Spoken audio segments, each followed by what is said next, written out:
Aujourd'hui, on va se centrer sur les ponts qui existent entre addictologie, conduite d'addiction, on va dire, au sens large, et santé mentale. Les deux sont souvent bien liés, c'est-à-dire nous avons des patients qui consomment des produits ou qui ont des comportements addictifs, et bien souvent, les personnes aussi qui vont en fait consommer des produits ou avoir des conduites d'addiction vont développer des pathologies mentales. Ou alors, ça peut être aussi une des premières manifestations d'une pathologie mentale sous-jacente. Sur ce qui est de la santé mentale, en fait, nous avons grosso modo les mêmes pathologies qu'en métropole, avec quelques particularités, on va dire, historiques et culturelles.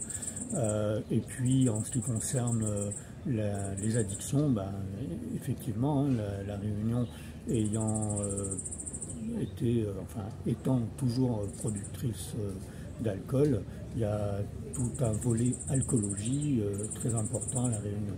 Mais nous ne sommes pas épargnés par les autres produits.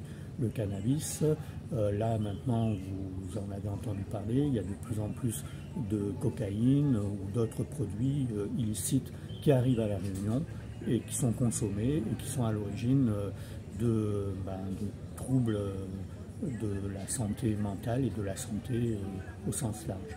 Il y a des structures de soins qui sont mieux repérées, il y a des réseaux qui se construisent qui permettent justement de repérer des personnes et de les amener vers le soin.